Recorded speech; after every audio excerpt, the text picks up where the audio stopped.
Bonjour, Sophie Kourouma, directrice de la communication et des systèmes d'information du Conseil du Café Cacao. Nous sommes au Salon du Chocolat de Paris pour avant tout montrer le savoir-faire des artisans chocolatiers ivoiriens. Nous sommes venus avec 5 artisans chocolatiers et nous espérons qu'ils pourront ainsi montrer leur savoir-faire, vendre leurs produits et nouer des contacts et des réseaux. Donc nous avons avant tout une présence institutionnelle, le Conseil Café Cacao en tant que tel et surtout la Côte d'Ivoire, premier producteur mondial de cacao et premier pays au monde broyeur de fèves de cacao. Et d'autre part, donc, pour vous dire que nous mettons en avant le savoir-faire ivoirien en matière de cacao et de transformation du chocolat. C'est le premier jour que se passent les premiers jours. Les premiers jours sont intenses et c'est heureux pour nous et aussi surtout pour les artisans qui sont venus avant tout vendre leurs produits.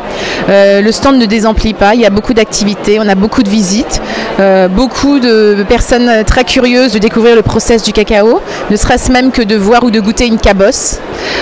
Donc on est vraiment ravis de cette participation et j'allais dire de cet engouement autour du stand. Les objectifs finaux en fait sont les mêmes que ceux, j'allais dire au départ, en fait, ceux qui nous ont amenés là, c'est-à-dire de mettre en avant le savoir-faire ivoirien, de présenter les artisans chocolatiers qui maintenant vraiment font beaucoup d'efforts, que ce soit, j'allais dire, dans la diversification de leurs produits, pour les mettre au goût, j'allais dire, des nationaux, pour la promotion locale. Vous verrez, vous avez des tablettes de cacao, de chocolat, à la tiéké, au gingembre, au bissap, des produits principalement locaux. Et donc pour nous, c'est une fierté en fait, et c'est de voir qu'on peut faire du cacao autrement et diversifier la demande. En Côte d'Ivoire, il n'y a pas encore d'école proprement dite pour la formation des artisans chocolatiers, mais justement le Conseil Café Cacao est en train d'y travailler.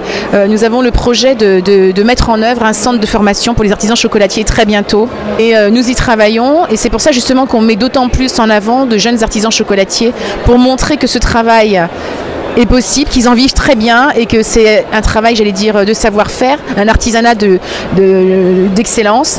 Et donc à nous aussi de montrer que c'est possible et de proposer des formations qui permettent aux jeunes Ivoiriens, en priorité, de travailler le produit phare de leur pays. Tous les jours, on a des classes cacao qui sont à destination des enfants, particulièrement en priorité les enfants de la diaspora, par exemple, qui viennent justement découvrir le process du cacao. Les artisans chocolatiers leur donnent, j'allais dire, cette classe de façon ludique. En même temps, ils apprennent, c'est pédagogique, mais aussi ils fabriquent leur propre chocolat, donc ils sont très friands. On leur décerne un diplôme par la suite. Après, cette année, vous avez vu, on a fait une exposition de masques en cacao. Là encore, c'est à mettre au titre du savoir-faire des artisans chocolatiers qui les ont fait, ces masques.